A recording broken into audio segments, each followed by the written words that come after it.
وہ پکڑ ہی نہیں سکتا یہ جو بڑے بڑے چور، جو وائٹ کالر اچھے وکیل جن کے پاس ہیں، جن کے پاس طریقے ہیں باہر بھجوانے کے، آف شور اکاؤنٹس میں جو پیسے بھیج دیتے ہیں، جو ایونس فیلڈ، یہ جو میئر فیئر میں ان کے فلیٹس ہیں، یہ آف شور کمپنی سے خریدے ہوئے ہیں، جو 2 کمپنیز ہیں، تو ان کے اوپر مریم نواز کا نام آیا تھا. یہ اس کے لیے ہمارے جیسے ملکوں کے پاس وہ انفراسٹرکچر ہی نہیں ہے کہ ہم اس کو واپس لے سکیں. اور جو امیر ملک ہیں وہ بھی پوری کوشش کرتے ہیں کہ یہ پیسے واپس نہ آئیں ہمارے جیسے ملکوں میں، کیونکہ ان کو فائدہ ہو رہا ہے. یہاں سے جب پیسہ ان کے ملک میں جاتا ہے تو ان کو تو فائدہ ہو رہا ہے، ان کے ملک میں پیسہ آ رہا ہے. لیکن جو ڈیولپنگ ورلڈ میں ملک ہیں وہ سارے آج وہ نقصان ان کو ہوتا ہے کہ جب یہ طاقتور چوری کرتا ہے. میں پھر سے یہ کہتا ہوں، ہمارے نبی صلی اللہ علیہ وسلم نے 1500 سال پہلے یہ بات کر دی تھی کہ جب آپ طاقتور ڈاکوؤں کو نہیں پکڑ سکتے اور صرف کمزوروں کو پکڑتے ہیں تو کمزور کتنی چوری کرتا ہے.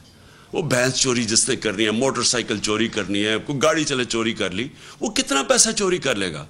تو وہ تو پیسہ یہی رکھے گا. لیکن اربوں روپیہ جب آپ چوری کرتے ہیں، یہ جو 16 ارب روپیہ صرف یہ تو پکڑا گیا FIA کا، صرف شہباز شریف کا، اور یہ جو ان کا ٹوٹل آپ کو پتہ ہے کہ اس سے 1100 ارب روپیہ اب یہ ہضم ہو جائے گا ان سب کے.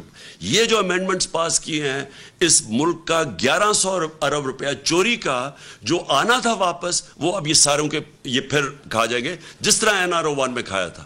تو یہ آپ یہ یاد رکھیں کہ یہ جو پیسہ جب یہ چوری کرتے ہیں 16 ارب یا 24، شریف خاندان کا 45 ارب روپیہ ٹوٹل، یہ جو پیسہ ہے یہ ان کو باہر بھیجنا پڑتا ہے کیونکہ پاکستان میں رکھیں گے تو یہ نظر آ جائے گا.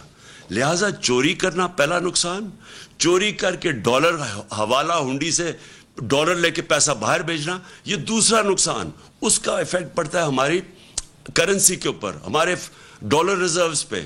پھر جیسے جیسے اگر آپ زیادہ پیسہ باہر بھیجتے ہیں، جو کہ غریب ملک یا جو ڈیولپنگ ورلڈ ہے، یہ باہر جب بھیجتے ہیں، ان کے جو بڑے بڑے ڈاکو ہیں وہ جب باہر بھیجتے ہیں پیسہ، تو وہ ان کی کرنسی پہ فرق پڑتا ہے. تو جب روپیہ آپ کا گرتا ہے، ہر چیز مہنگی ہو جاتی ہے. تو اس چوری سے غربت پھیلتی ہے. اس لیے جب تک ہم بڑے بڑے چوروں کو نہیں پکڑیں گے، ان لوگوں کو احتساب نہیں کریں گے، یہاں چوری تو رک نہیں لگی. اب جو انہوں نے امینڈمنٹ پاس کیے، یہ نہیں کہ صرف یہ بچ جائیں گے، اب جو بھی طاقتور لوگ پاکستان میں منی لانڈرنگ کریں گے، جو پیسے چوری کریں گے، یہ سب اب بچ جائیں گے اس سے.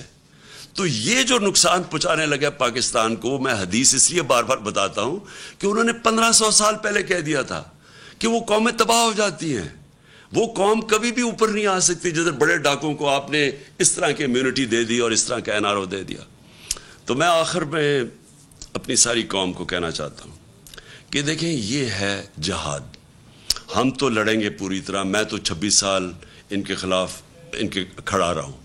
میں نے 3.5 سال ہر قسم کا میرے پہ پریشر ڈالا گیا کہ ان کو NRO دے دو. ہر قسم کا مجھے برداشت کرنا پڑا، بلیک میل ہوا میں، لیکن میں نے تو نہیں دیا. اب انہوں نے آ کے واپس یہ سازش کے تحت اب واضح ہو جائے کہ ان کا واپس آنا کوئی اس ملک کے اندر مہنگائی کا کم کرنا نہیں تھا. مہنگائی مارچ جو ہو رہے تھے، 3 دھرنے دیے انہوں نے کہ جی بڑی مہنگائی ہو گئی، بڑی فکر تھی ان کو. تو مہنگائی کا ان کا اگر تھوڑا سا بھی ان کو تکلیف ہوتی لوگوں کی مہنگائی کی، تو یہ آ کے سارے مہنگائی کے ریکارڈ، پاکستان کی تاریخ میں کبھی ایسی مہنگائی نہیں ہوئی جو انہوں نے آ کے کی ہے. کبھی اتنی بے دردی سے ملک کی چیزیں مہنگی نہیں کی گئی جو انہوں نے آ کے کی ہیں.